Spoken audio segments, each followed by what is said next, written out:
हमारे जो है प्राइम मिनिस्टर ने बैठ के वहाँ पे कह दिया कि we are beggars not choosers, तो इससे बड़ी क्या बात हो सकती है। उन्होंने सच कहा था, ये सच कहा था, हमने बड़ा लिया जी इसने ये बात की, हमारी इंसल्ट कर दी। वो सही कहा है उन्होंने। तो हम शुरू से देखें तो हम अपने पाँव पे कभी भी नहीं खड़े हुए। हम यानी 1947 से लेके आज 2023 तक कभी ऐसी सिचुएशन नहीं बनी कि हम ये कह सकते हैं या कह सकें कि भाई पाकिस्तान अपने बलबूते पर चल रहा है। बिल्कुल कभी भी ऐसा नहीं हुआ। पाकिस्तान हमेशा फॉरेन एड्स पे चलता है। पासपोर्ट की रैंकिंग आपको पता है पाकिस्तान के पासपोर्ट की रैंकिंग क्या है? हमारे 10 में आती है, जो मुझे 10 में भी नहीं है, हमसे 3 कंट्रीज नीचे हैं। अच्छा। उसमें शाम है, ठीक है, उसके बाद फ़लस्तीन है मेरा ख्याल, और उसके बाद इराक है, यानी जहाँ पे जंग वाला है, जहाँ पे जंग है और जहाँ पे हुकूमत नाम की कोई चीज़ नहीं है। 3 कंट्रीज हमसे नीचे हैं और हम 4 लास्ट नहीं कुछ ट्रेड क्या करेंगे? आप एक्सपोर्ट करना है ना, आपने चीजें सेल आउट करनी है। क्या है आपके पास सेल आउट करने के लिए? आलू टमाटर, बस यही है। टमाटर भी वो इंडिया से हम इंडिया को बेचने बंद कर देते हैं। नमस्कार दोस्तों, मेरा नाम अनुप धीमान और आप देख रहे हैं नेशन ब्रो।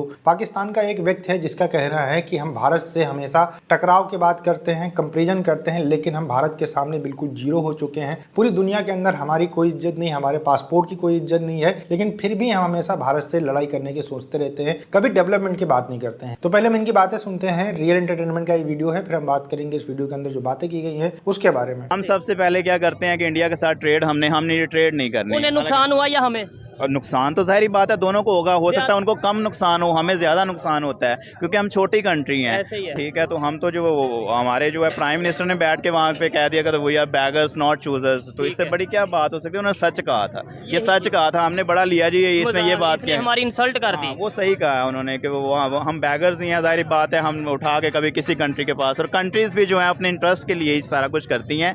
और कभी भी ये ना समझें कि चीन हमारा बड़ा दोस्त है, वो हमेशा OIC के जो मेंबर हैं, चीन दोस्त है, OIC भी अगर है तो सारे थोड़े थोड़े फंड दें और हमें क्राइसिस से निकाल दें। नहीं सर, कितनी दफ़ा फंड देना। हाँ, चीन आपको कितनी दफ़ा, आपको पता है चीन का कितना कर्जा है हमारे। चीन बहुत दफ़ा फंड दे चुका है पाकिस्तान को। इसके अलावा सऊदी अरब हर दफ़ा आपकी मदद करता है। वो क्या करें, वो उन्होंने आपका ठेका नहीं लिया हुआ। सर इंडिया देखे ना आपसे बहुत ज़्यादा आगे है, ठीक है। उनकी वो गाड़ियाँ मैन्युफैक्चरिंग कर रहे हैं अपनी कंट्री में। इंडिया एजुकेशन में आपसे बहुत आगे है, हम उनसे एजुकेशन में कम्पीट नहीं कर सकते। इंडियंस जो हैं वो आप आउट ऑफ कंट्री में देखें तो आप जाके देखें ना, हमारा पासपोर्ट की रैंकिंग आपको पता है पाकिस्तान के पासपोर्ट की रैंकिंग क्या है? हमारे 10 में आती है, जो मुझे 10 में भी नहीं है, हमसे 3 कंट्रीज नीचे हैं। अच्छा। उसमें शाम है, ठीक है, उसके बाद फ़लस्तीन है मेरा ख्याल, और उसके बाद इराक है, यानी जहाँ पे जंग वाला है, जहाँ पे जंग है और जहाँ पे हुकूमत नाम की कोई चीज़ नहीं है। 3 कंट्रीज हमसे नीचे हैं और हम 4 लास्ट, ठीक है, आखिरी बिल्कुल जाके। और हमारी क्या वैल्यू है आउट ऑफ कंट्रीज़ में? आप जाके देखें कि पाकिस्तानियों की क्या इज्जत है। कोई पासपोर्ट की वैल्यू नहीं है पाकिस्तान को, मतलब ओवरऑल क्या वैल्यू है। लेकिन आपने बोला जी उनकी एजुकेशन बेहतर है, वो अपना गाड़ियां मैन्युफैक्चरिंग कर रहे हैं, मोबाइल का वो बड़ा काम कर रहे हैं, IT में बहुत बेहतर है, लेकिन क्या वो 1947 से ये सब कुछ कर रहे थे? सवाल ये पैदा होता है। उस इंडिया का नाम बार बार इसलिए लिया जाता है कि वो 1947 में हमारे साथ ही था। सर इंडिया जो है ना 1947 से उनकी पॉलिसीज़ बड़ी क्लियर रही हैं। एक तो आर्मी का कोई भी इंटरफेयर नहीं रहा कभी भी। पाकिस्तान जो है 75 ईयर्स में से तकरीबन 42 ईयर्स तक हमारा यहाँ पे रूल किया है आर्मी ने। बार बार मार्शल लॉ लगते रहे हैं यहाँ पे। तो मेरा ख्याल है कि बार बार वही बात है कि सबसे पहले जो है ना पॉलिटिकल स्टेबिलिटी आएगी तो जाहिर बात है मुल्क स्टेबल होगा। और ये कोई भी अगर आपको ख्वाब दिखाता है सुहाने, कोई आके फलां पार्टी आएगी तो वो 2 साल में 1 साल में क्लियर कर देगी, ये ऐसा कोई मामला नहीं है। और ना किसी को खुश फहमी में रहना चाहिए। पाकिस्तान जो है इसको आहिस्ता आहिस्ता अपनी प्रोडक्शन इंक्रीज़ करनी पड़ेंगे, यहाँ पे एजुकेशन हेल्थ बेहतर करनी पड़ेगी, अपना इंफ्रास्ट्रक्चर लेकर। मेरे ख्याल से सबसे पहले जो जरूरत है वो विजन लाने की और लोगों को सच बताने की। मैं हर वीडियो में ये रोता हूँ, भाई सच बताओ, ये बताओ कि पाकिस्तान इस टाइम खड़ा किधर है। हमें कोई पार्टी आती है वो कहती है 6 माह में हम सारे कर्जे उतार देंगे, ऐसा जो पॉसिबल ही नहीं है। ऐसा पॉसिबल हो ही नहीं सकता ना। मैंने आपको सिंपल सी बात बताई है कि हमारे एक्सपेंसेस ज़्यादा है और हमारी अर्निंग कम है। हम हर साल जो है वो पुराने कर्जों की किस्तें देने के लिए नए कर्जे लेते हैं, तो ये इसका कोई परमानेंट हल ही नहीं है ना। कोई आके बता देना लॉजिकली कि ये इसका ये हल है, हम ये करेंगे, सिर्फ ये कह देना कि हम 6 माह में 1 साल में, ये सारे जो है वो सिर्फ बकवास बातें हैं जी। ठीक है जी। 1947 से लेके आज 2023 तक कभी ऐसी सिचुएशन नहीं बनी कि हम ये कह सकते हैं या कह सकें कि भाई पाकिस्तान अपने बलबूते पर चल रहा है। बिल्कुल कभी भी ऐसा नहीं हुआ। पाकिस्तान हमेशा फॉरेन एड्स पे चलता है और पाकिस्तान कभी भी चल ही नहीं सकता क्योंकि अभी करंट सिचुएशन के मुताबिक अभी हमारे कंट्री जो मंथली एक्सपेंसेस हैं ना, ईयरली एक्सपेंसेस सॉरी, वो कुछ 14,000 अरब के करीब है। ठीक है। और पाकिस्तान की जो ईयरली इनकम है टैक्स के थ्रू और सारा जो एक्सपोर्ट्स करके जो इनकम होती है वो कुछ 12,000 अरब है। ठीक है। अब 12,000 अरब में से 7,500 अरब हर साल जो हमने लॉन्स लिए हुए हैं डिफरेंट कंट्रीज़ में से उनकी इंस्टॉलमेंट्स पे करने पे चला जाता है, और हम एजुकेशन पे और अपना जो है हेल्थ पे सिर्फ 0.7% हमारे बजट का जो है वो उस पर लग रहा है। अब 14,000 अरब आपके एक्सपेंसेस हैं, 12,000 आपने कमाया है, उसमें से 7,500 अरब तो उधर चला गया।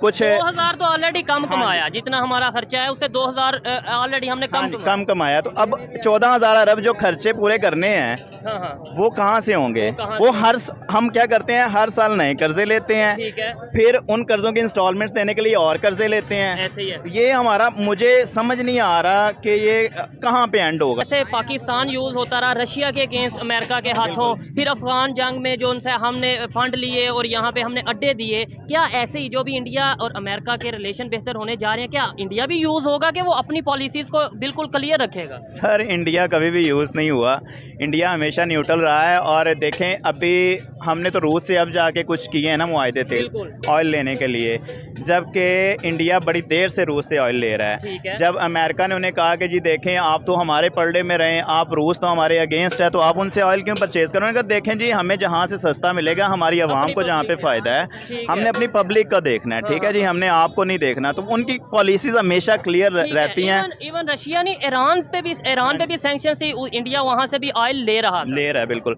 और ईरान से जो है अभी इवन के ईरान ने हम पाकिस्तान पे एक केस किया हुआ है कि इनका एक साइन हुआ था गैस पाइपलाइन का, उन्होंने अपने ईरान से लेकर पाकिस्तान के बॉर्डर तक वो पाइपलाइन बिछा दी थी और पाकिस्तान ने उस पर आगे अमल दरामद नहीं किया, तो वो जितना लॉस हुआ है ईरान को उसने पाकिस्तान पे केस किया। आप सबसे पहले अपने एक्सपोर्ट्स जो है वो इंक्रीज़ करेंगे। एक्सपोर्ट्स इंक्रीज़ किस तरह होंगे? हम कोई ना कोई चीज़ बनाएंगे ना। अगर हम कोई चीज़ प्रोडक्शन कर रहे हैं, हम ये प्रोड्यूस कर रहे हैं, मोबाइल पाकिस्तान में बना रहे हैं, तो इससे दो चीज़ें होंगी। एक तो हमारी जो अपनी बेसिक नीड्स हैं वो पूरी हो गई, हमें ये मिलेंगी यहाँ के लोगों को। मोबाइल फ़ोन हमें बाहर से परचेज़ नहीं करना पड़ेगा, हमारे डॉलर्स बाहर नहीं जाएंगे। और फिर हम जब अपनी ज़रूरत से एक्सेस कोई चीज़ प्रोड्यूस करेंगे तो वो फिर हम बाहर आउट ऑफ कंट्री में सेल करेंगे और उससे हमारे डॉलर्स हमारे मुल्क में आएंगे। तो सिंपल एक मेथड है कि हमें अपनी प्रोडक्शंस इंक्रीज़ करनी पड़ेंगी। हमारी प्रोडक्शंस इंक्रीज़ होने के बजाय डिक्रीज़ होती जा रही हैं। ठीक है, तो इसका कोई परमानेंट मुझे आगे कोई 10, 15, 20 साल में भी पाकिस्तान का कोई हल होता मुझे नज़र नहीं आ रहा। ट्रेड किया जो मैंने बात ट्रेड क्या करेंगे ना, नहीं कुछ ट्रेड क्या करेंगे? आप एक्सपोर्ट करना है ना, आपने चीज़ें सेल आउट करनी है। क्या है आपके पास सेल आउट करने के लिए? आलू टमाटर, बस यही है। टमाटर भी वो इंडिया से हम इंडिया को बेचने बंद कर देते हैं। अच्छा बाकी लेने इंडिया से तो आलू टमाटर हम लेते हैं, बाकी कंट्रीज नमक वगैरह देते हैं या सीमेंट का सुना था। और नमक भी हम कोड़ियों के भाव देते हैं, वही नमक वो वहाँ पे जाके प्रोसेस करके महंगा तरीन पूरी दुनिया में सेल कर रहे हैं। देखिए पहली बात तो इस समय कोई भी भारत और पाकिस्तान की ट्रेड नहीं है, तो इसलिए नमक भारत नहीं आता है। जो भी पाकिस्तान के लोग ये दावा करते हैं वो पुरानी बातों को लेकर करते हैं कि पहले के समय में भारत जो है पाकिस्तान से नमक लेता था, कौन सा पिंक सॉल्ट लेता था। भारत जो है दुनिया के अंदर तीसरा सबसे बड़ा ऐसा देश है जो सबसे ज्यादा साल्ट प्रोड्यूस करता है, तो इसलिए पाकिस्तान की जो सॉल्ट है उसकी हमें जरूरत पड़ने वाली नहीं, हमारे यहाँ पर पर्याप्त मात्रा में होता है। ये बात सही हो सकती है कि पहले ट्रेड होती रही हो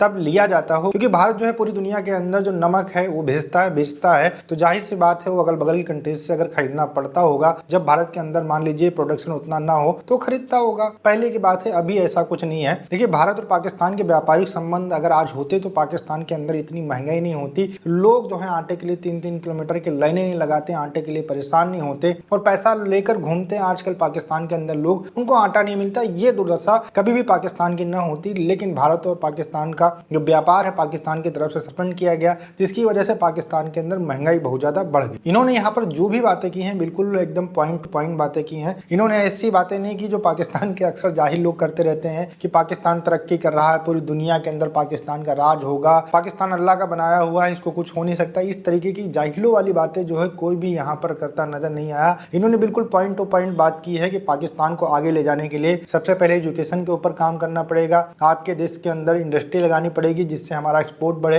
एक्सपोर्ट बढ़ेगा तो चीजें जो है धीरे धीरे करके सही होनी चालू हो जाएंगी। जो पाकिस्तान की रुपए की वैल्यू है जो घट गई है वो भी धीरे धीरे करके बढ़ने लगेगी। तो इस तरीके से पाकिस्तान को अच्छा किया जा सकता है, लेकिन कुछ जाहिल पाकिस्तान के अंदर कहने लगते हैं कि हम इस्लाम नहीं फॉलो करते हैं, इस वजह से आज भीख मांग रहे हैं, सारे लोग नमाज पढ़ने लगे मस्जिद के अंदर जाकर, तो पाकिस्तान पूरी दुनिया के ऊपर राज करेगा, तरक्की करेगा। मतलब इस तरीके की जो बयानबाजी करते हैं वो भी हमें देखने को मिलती है, लेकिन कुछ ही परसेंटेज में पढ़े लिखे लोग हैं जो इस तरीके की बातें करते हैं। जाहिर सी बात है ये वीडियो देखने के बाद में पाकिस्तान के जो लोग हैं यही कहेंगे कि ये भारत का जो है बिका हुआ दलाल है और ये भारत की वजह से इस तरीके की बातें कर रहा है, पाकिस्तान के अंदर कोई इस तरीके की बातें नहीं कर सकता है। लेकिन ये फैक्ट है, पाकिस्तान के अंदर जो समस्याएं आ चुकी हैं इनको खत्म करने में दशकों का समय लग सकता है। भारत से अगर ये लोग कंपेरिजन करते हैं तो इन्होंने साफ साफ कह दिया कि भैया भारत हमसे आगे निकल चुका, लेकिन पाकिस्तान के अंदर अगर आप किसी जाहिल से पूछो तो कहेगा कि भैया वो तो हमसे आगे जा ही नहीं सकते हैं क्योंकि वो काफिर हैं और हम मुसलमान हैं और जन्नत तो हम ही जाएंगे। इस तरीके के बयानबाजी बहुत सारी आपको देखने को मिल जाएंगी। आपका क्या कहना है हमें कमेंट सेक्शन में जरूर बताइएगा। मिलते हैं नए वीडियो के साथ। नमस्कार, धन्यवाद, जय हिंद, जय भारत।